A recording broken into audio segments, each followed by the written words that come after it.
નમસ્કાર વિદ્યાર્થી મિત્રો, આજના લેક્ચરમાં આપણે નવું ચેપ્ટર સ્ટાર્ટ કરવા જઈ રહ્યા છીએ. ધંધાકીય વ્યવસ્થાના સ્વરૂપો ભાગ 2 પ્રસ્તાવનાથી સ્ટાર્ટ કરીએ.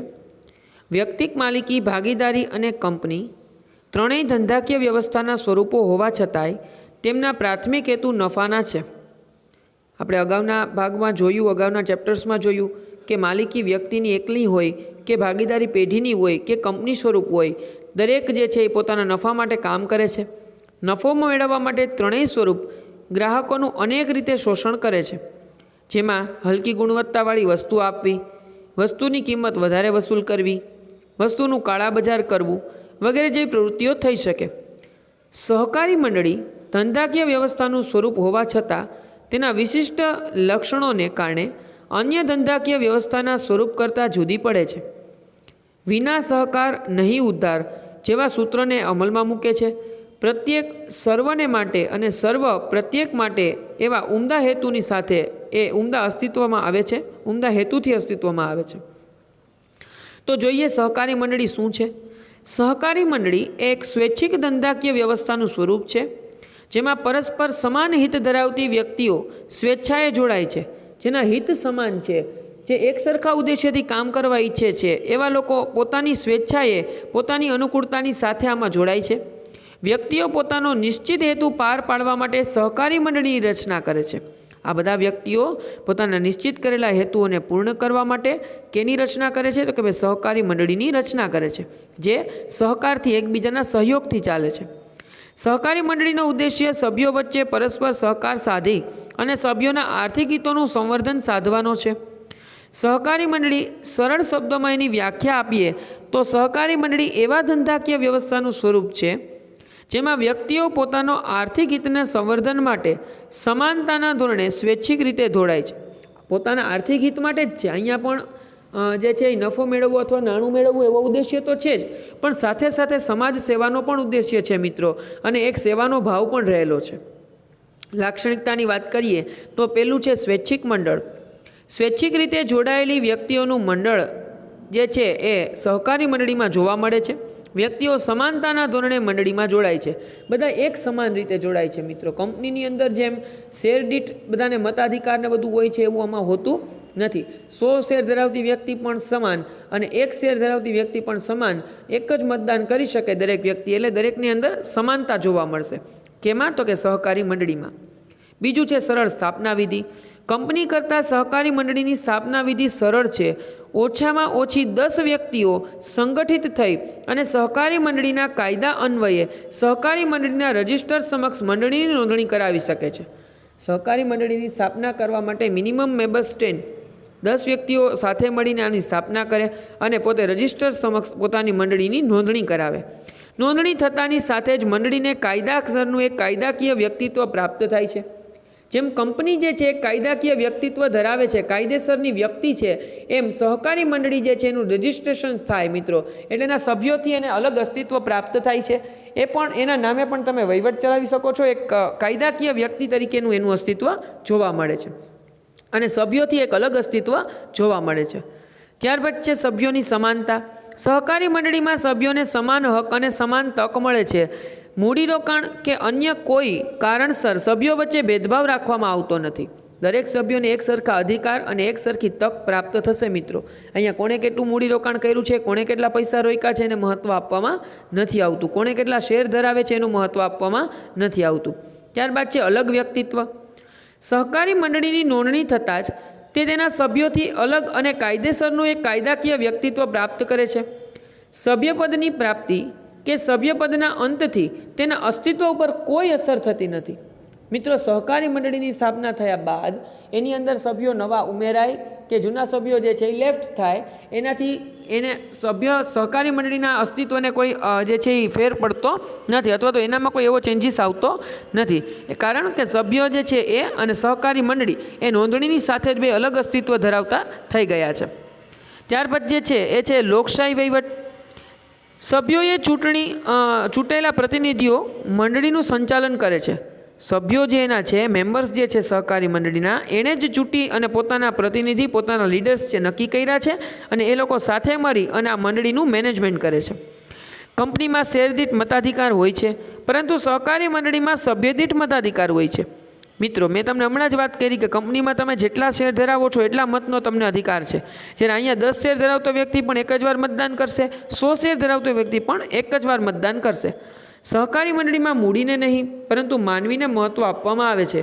વહીવટી સમિતિ માટેની ચૂંટણીમાં કોઈ પણ સભ્ય ઉમેદવારી કરી શકે છે અને આ વહીવટી મંડળીમાં જોડાવા માટેના કોઈ રૂલ્સ એન્ડ રેગ્યુલેશન્સ નથી.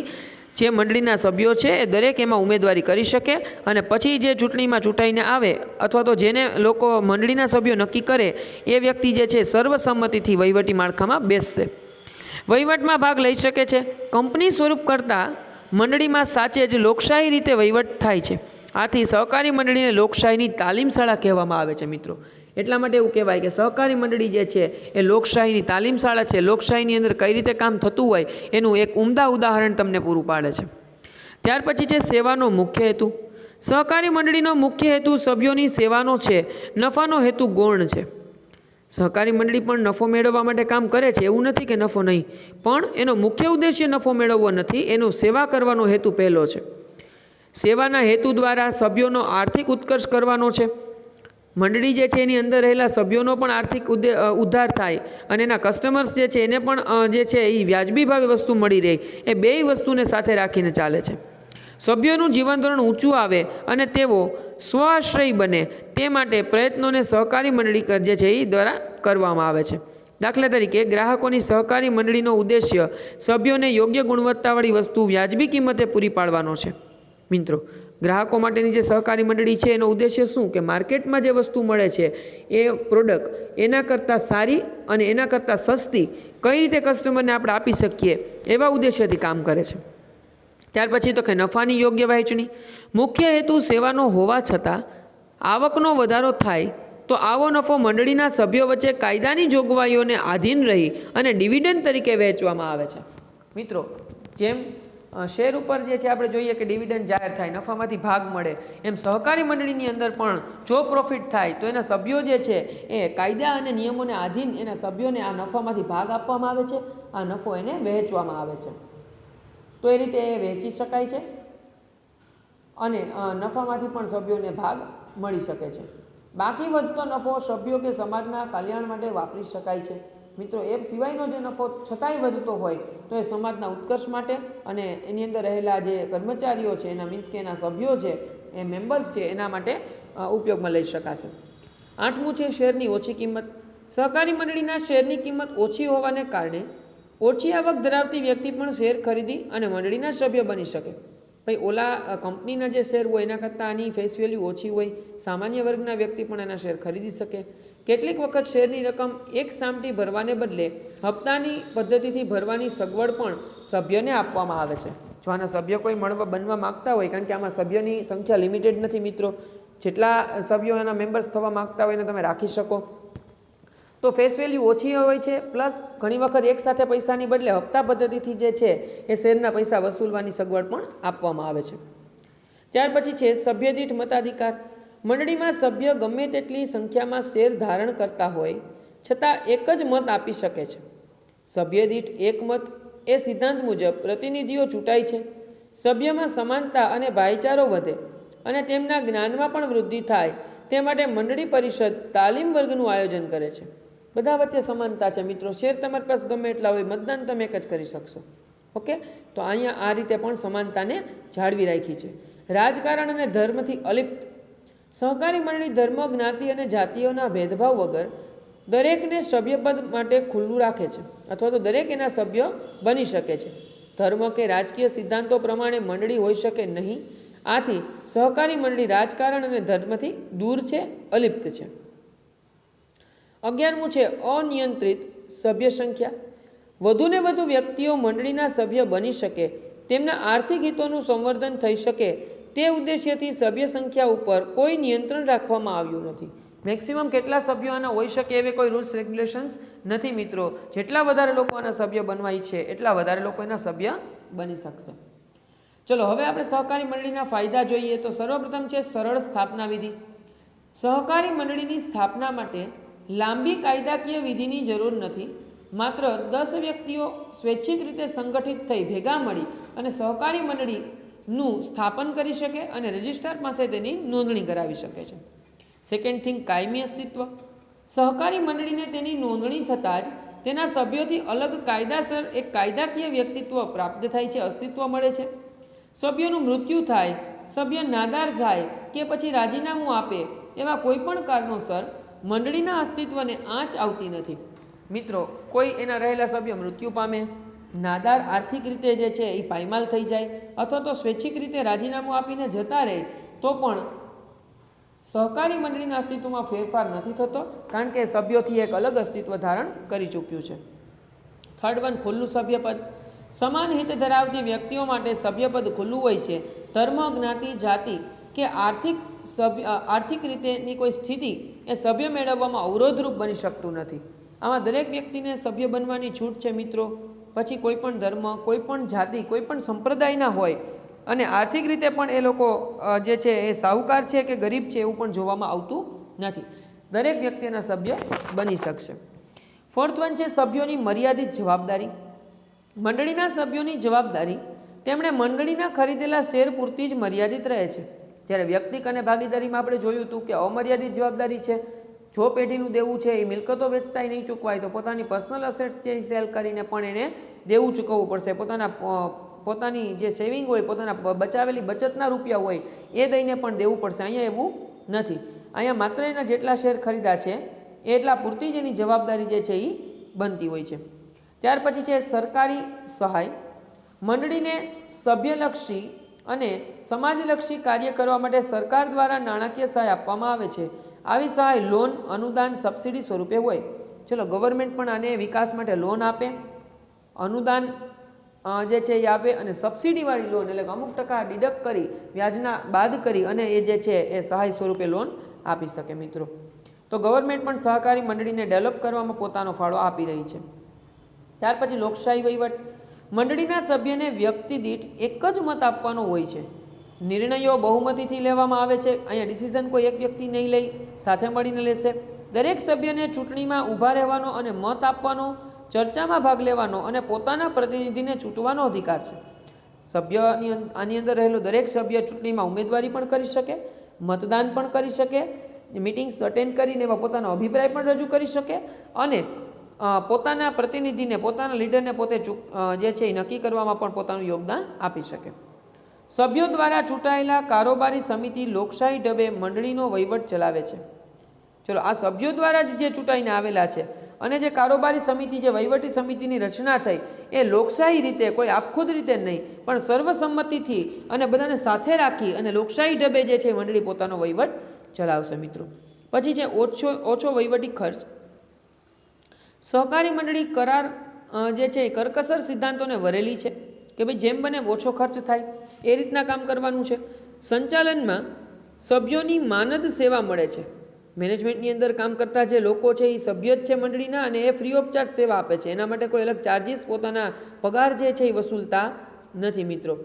તો આ રીતે વહીવટ પણ કરકસરથી ચાલે છે અને જાહેરાત ખર્ચ કરવો પડતો નથી. આમાં એક્સપેન્સ જે એડવર્ટાઇઝમેન્ટનો જે છે એ કરવાનો હોતો નથી મિત્રો, કારણ કે ઓલરેડી માર્કેટ પ્રાઇસ કરતાં ચીપેસ્ટ પ્રાઇસમાં અંદર તમને વસ્તુ મળે છે અને ગુણવત્તાસભર વસ્તુ મળે છે, એટલે આનું માર્કેટિંગ કરવાની જરૂર ઓછી પડશે.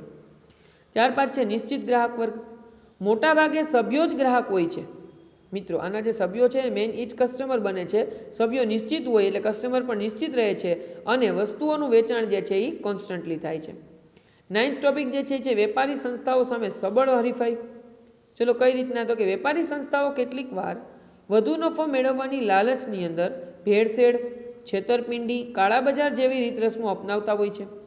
સહકારી મંડળી સભ્યના આર્થિક ઉત્કર્ષ, એની અંદર રહેલો જે સભ્ય છે એનું આર્થિક હિત કેમ જળવાય, સામાજિક અને આર્થિક ન્યાય, સમાજના લોકોને આર્થિક રીતે, સામાજિક રીતે ન્યાય કઈ રીતે આપી શકે, એટલે કે ગુણવત્તા સારી અને વાજબી ભાવ એવી વસ્તુ કઈ રીતે પ્રોવાઈડ કરે, એવા ઉદ્દેશ્યથી ચાલતી હોય છે. આ ઉપરાંત વેપારી સંસ્થાઓ દ્વારા આચરવામાં આવતી ગેરરીત રસમો જે છે, ગેરરીતિઓ જે છે એ સહકારી મંડળી મુક્ત હોવાથી વેપારી સંસ્થાઓ સામે સબળ હરીફ તરીકે ઊભા રહી શકે છે. ઓલા લોકોને કોમ્પિટિશન કરીને જટ રૂપિયા કમાઈ લેવા, નફો વધારે મેળવી લેવો, એવું આ મંડળીનો ઉદ્દેશ્ય નથી મિત્રો. એટલા માટે અહીંયા જે છે એ બીજા કરતાં સરળતા છે અને લોકોની સેફટી વધારે છે, ગ્રાહકોની સેફટી વધારે છે. પછીનો ટોપિક છે સમાજ માટે કલ્યાણકારી પ્રવૃત્તિ.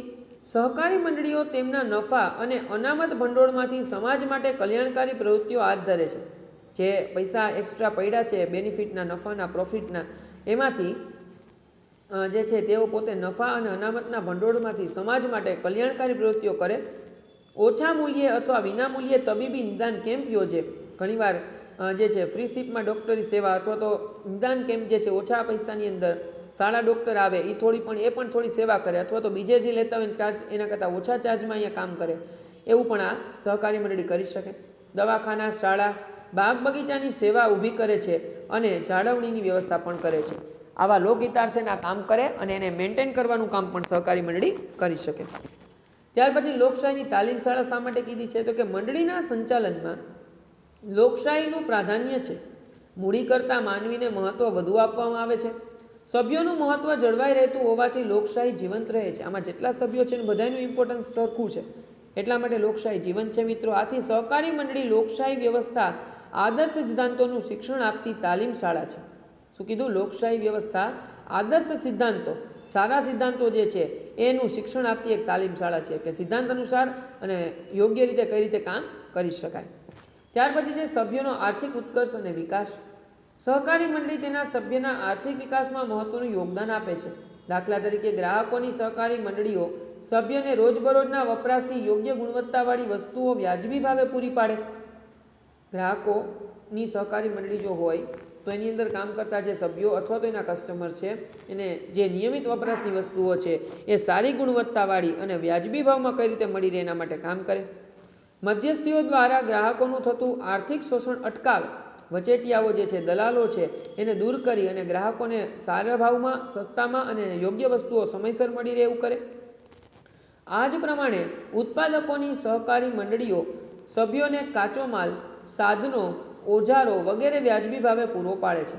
બરાબર, ઓલું ગ્રાહકના પોઈન્ટ ઓફ વ્યૂથી જોયું. હવે આપણે ઉત્પાદકના પોઈન્ટ ઓફ વ્યૂથી જોયું કે ફેક્ટરીની અંદર શું કરે તો કે રો મટીરિયલ સસ્તું અને સારું પહોંચાડે, સાધનો જે છે એ સરળતાથી પહોંચાડે, ઓજારો છે એ વ્યાજબી ભાવે પૂરા પાડે. આ રીતના કરી શકાય. નાના ઉત્પાદકો સરળતાથી ઉત્પાદન કરી અને આર્થિક ઉન્નતિ પ્રાપ્ત કરી શકે. બરાબર છે. નાના પાયાના એકમ ચલાવતા લોકો છે કે જે એક્સપેન્સિવ વસ્તુ ખરીદી શકતા નથી એના માટે આશીર્વાદરૂપ છે. ત્યારબાદ તો કે ખાંડ, દૂધ, ચર્મ, કપાસ વગેરે જેવા ક્ષેત્ર સહકારી મંડળીઓ ખૂબ વિકાસ થઈ રહ્યો છે. આવા નાના પાયાના અને પ્રાથમિક જરૂરિયાતની વસ્તુઓમાં પણ સહકારી મંડળી જે છે એ ખૂબ વધારે જોવા મળે છે, આપણે જોઈ શકાય છે મિત્રો. તો આ આપણે સહકારી મંડળીના ફાયદા જોયા મિત્રો. હવે આવે છે સહકારી મંડળીની મર્યાદાઓ. એ આપણે નેક્સ્ટ લેક્ચરની અંદર કન્ટિન્યુ કરીશું. અત્યાર સુધી જે ભણ્યા એકવાર રિફર કરજો મિત્રો આજના ટોપિક્સને, અને સ્વાધ્યાયની અંદર જ્યાં પહોંચ્યા છીએ ત્યાંથી આપણું કન્ટિન્યુ કરીશું ફેરબુકની અંદર, અને ફરી પાછા એકવાર નેક્સ્ટ લેક્ચરમાં મળીશું અને સહકારી મંડળીની મર્યાદાઓને આપણે સ્ટાર્ટ કરીશું.